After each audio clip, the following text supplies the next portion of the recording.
Hi everyone, it's Glenda and welcome back to my channel, Creative Grandma. Well, today's going to be a fun video because I have some yarn to show you that I bought at Joann Fabrics. And then I'm going to teach Cody how to take my hanks of yarn and turn them into cakes. So I'm going to show him how to use a yarn swift and a yarn winder. So it's going to be a lot of fun. Now, this is a new yarn that's been at Joann's. And the first time I seen the yarn was Jennifer of Cinnamon Stitches showed it. And I thought, oh my goodness, I didn't see that yarn. I need to get to Joann's. And then I noticed that Penny on Penny and Creations just posted a video about it yesterday. Well, I had my yarn for a couple days, but I just now have time to videotape. So I want to show you a close-up of the yarn. So let's go ahead, review the yarn, and then let's see how Cody does winding my yarn into cakes. Now, the first colorway I picked was this beautiful blue speckled yarn. Now, this is the new KC Knit and Crochet hand-dyed 100% cotton yarn at Joann Fabrics. If you look on the label, it's 472 yards, 3.52 ounces, 432 meters, and 100 grams. And this colorway is called Blue Speckles. So it's a #1 super fine yarn. Now, when I'm feeling it, it does feel like a soft cotton, and I like that it's the thinner cotton. So if you like those natural fibers, you're going to enjoy the light weight of this cotton. So when I was at Joann's, I'm not sure, I think the sale's over, but it was buy 3, get 1 free.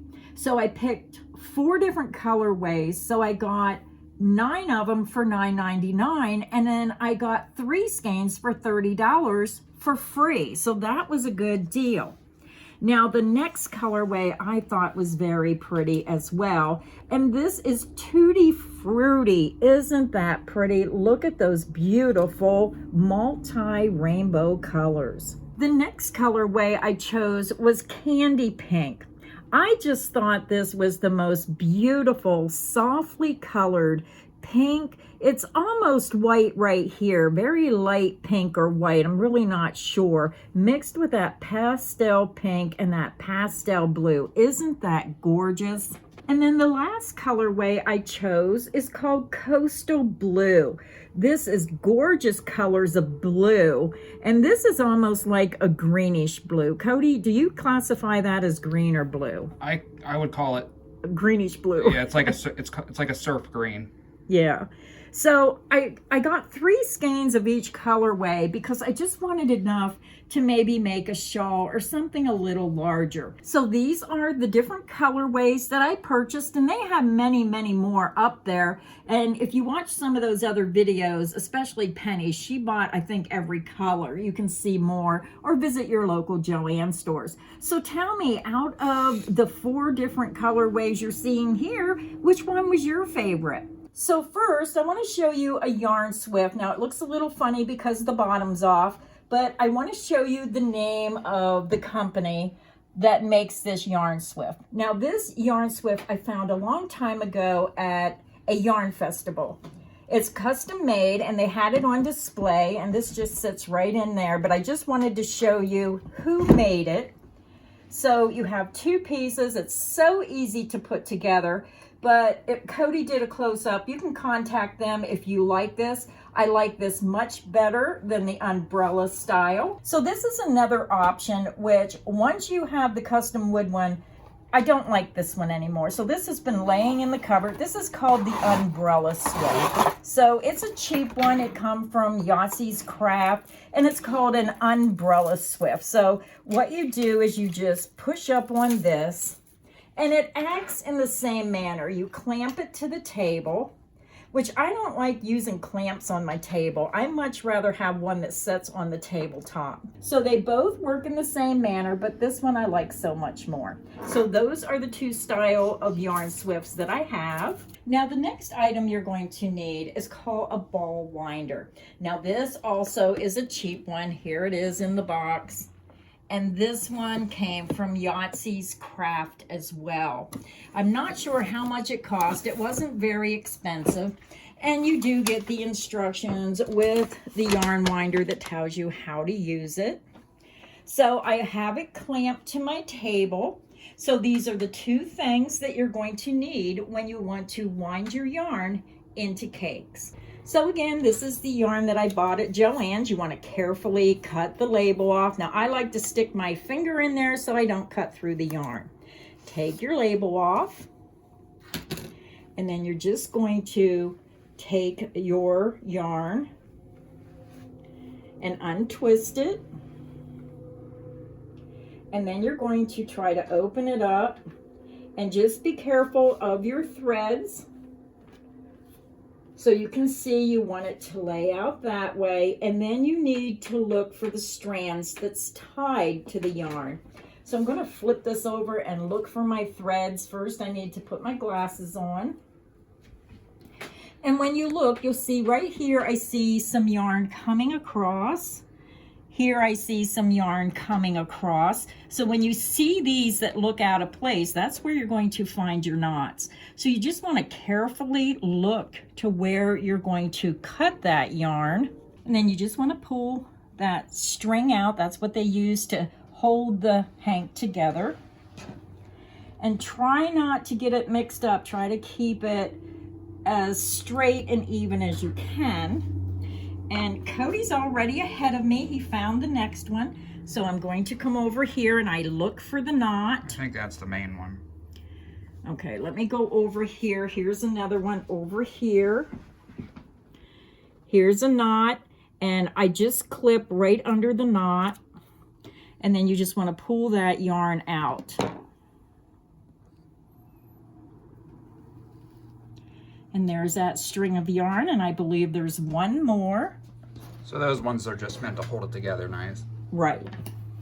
You're doing good. I don't even have to tell you. I'm a pro. So then we're coming over to this one. And what I do is try to untie it if you can. Now, I'm not one who likes to mess with this, so I'm just going to clip it right at the base of the knot.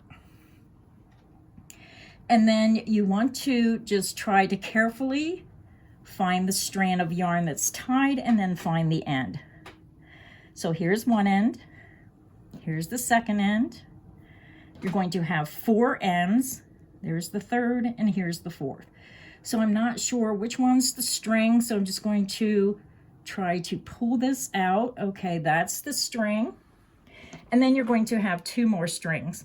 Now this one is down inside the hank of yarn. And this one, let's see where this one goes. You want the strand that's on the outside. And then what you want to do is you want to transfer, I'm going to pull this yarn out a little so I know where the end is. And I'm going to transfer it over to my swift. Now you can see that this is smaller than where I have my pegs. So now I'm just going to adjust my pegs and move them. And it doesn't matter. You're going to take this and put it over top the peg, and you want this nice and taut. So you can see I have a peg over here that's still too big, so I'm just going to keep adjusting my pegs and move them into the center. Now if you have, Cody, you put that peg in too hard. No, that's the one that you put in the wrong way. So I'm just going to move this peg, and then I'm just going to swing this over, move this one inside. And this is what's nice about this, because if you have a smaller hank, you can adjust it. And it kind of looks like a diamond on here, but it doesn't have to be symmetrical with this swift. So now what I'm going to do is all we have to do is take the end of the yarn, and first you just want to take it around the swift one time and just make sure that it's on the outside and it's not going to catch. So now since our yarn is ready and it's on the swift, just make double sure that it's not caught in between the other strands so it winds really easy. Then we're going to come over to our winder and we're just going to put our yarn right, I put it right through the center, and then I put it right through the top. You're going to see these 2 little slits right here. Put your yarn in there. And I'm just going to hold this a second until I start winding. And then you can hold this and keep a little bit of tension on it. It's up to you, however you want to do it. And then you just turn the crank on your winder, and this winds your yarn. Now I'm going slow. You can go as slow or as fast as you wish. And I'm just going to continue winding my yarn. And then when I get it wound, I'll come back and show you what the finished cake looks like. Now the one thing you have to watch is if you get a little cocky and you start going too fast, what's going to happen is it might come off the ball. So you can see it wrapped around down here. So I'm just going to take this off until this comes off that bottom. So just pay close attention. And if you're doing it for the first time, I would say go slow. So here's Creative Grandma, and I ended up with 2 balls of yarn because I was having trouble, and Cody actually had to step in and help me, who never done yarn before. But what was happening was it kept slipping off the winder. So I'm just going to pull this off. After you wind it, you just pull it right up off this part here. So it's 2 balls instead of 1. So now what I'm going to do is I'm going to let Cody do his, and he's probably going to do a better job than me. Now we're going to try one that does not have the glitter and is not as slippery, and see if that winds up in one solid ball. But I was a little disappointed I had so much trouble winding this yarn. So Cody, you want to give it a try? These ones were hard. Once it slips off, it's so hard to get it to start back again, and it just wants to keep slipping. All right, I hope that this one goes better than the last one. But that was my first experience ever. You guys are gonna think I'm nuts, but I had no idea how any of this stuff worked, so I thought, I don't know what I thought. I thought that somehow you made the cake on this thing. I didn't realize that this was the spinner. That'd be an awful big cake of yarn. Yeah. So do I just untwist this? I'm not telling you a thing. Figure it out. So this is what it looks like when you're trying to learn how to do this for the very first time. Is this a joke? There you go. Now be careful when you do this part. You want to try to keep it so you don't tangle it up. It's easier to lay it on the table. I'm going to move this out of the way. And then you open it up. See, he was paying attention. Now this skein of yarn does not have the glitter in it, so we're going to see if this cakes up a little bit better. There you go. And this is another reason why a lot of people don't buy the hanks of yarn, because they don't like doing this. They like them already caked up. But some of these hand-dyed yarns are just so beautiful. And if you look on some of the websites, you know, with hand dyers, sometimes they'll charge like $1 or $2 to do this for you, and it's really worth the money if they offer that service.